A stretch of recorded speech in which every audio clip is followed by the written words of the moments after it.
গত কিছুদিন যাবৎ কিছু খবর আসছিল যে গাঁজা কিছু লোক গাঁজা নিয়ে ব্যবসা বাণিজ্য করার জন্য এদিকে কিছু গাঁজা স্টক করছিল।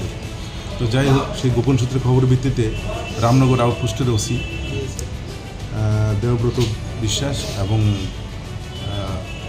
পশ্চিম থানার ওসি পরিতোষ দাস ওনারা একটা টিম তৈরি করে, সেই টিম কালকে মানে প্লেন ক্লথ এবং ইউনিফর্ম দুটো নিয়েই রেড করা হয় কয়েকটা জায়গাতে। রেড করার পর ফাইনালি লঙ্কামুড়াতে একজনকে আটক করা হয়, যার নাম হচ্ছে রানা শেখ। ওর বাড়ি গোয়ালাবস্তি। তো ওর কাছ থেকে টোটাল 11টি প্যাকেট পাওয়া যায়, প্রতিটা প্যাকেটে 2 কেজি করে, টোটাল 22 কেজি গাঁজা ওর কাছ থেকে উদ্ধার হয়। এবং ওর বাইকটা সঙ্গে ওর মোবাইল ফোন সবগুলি সিজ করা হয়। টোটাল ঘটনাটা নিয়ে একটা স্পেসিফিক কেস রেজিস্টার হয় NDPS অ্যাক্টে। এবং টোটাল ইন্টারোগেশন যেটা দরকার সেটা আছে, ওকে কোর্টে পাঠানো হচ্ছে এবং পুলিশ রিমান্ডে এনে ওকে জিজ্ঞাসাবাদ করা হবে। সোর্স অফ এই গাঁজা কোথেকে আসছে এবং কোথায় বিক্রি করবে এবং ইনভেস্টিগেশন যেটা পরবর্তী স্টেপ সেটা হবে।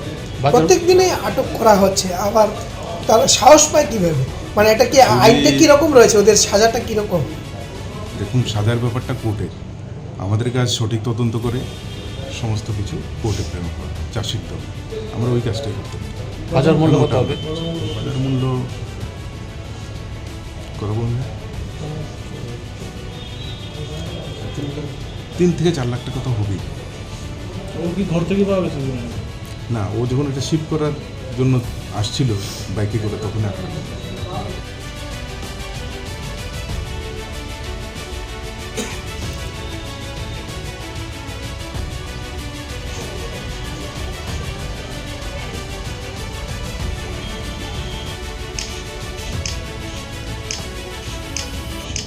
আরেকটা এদিকে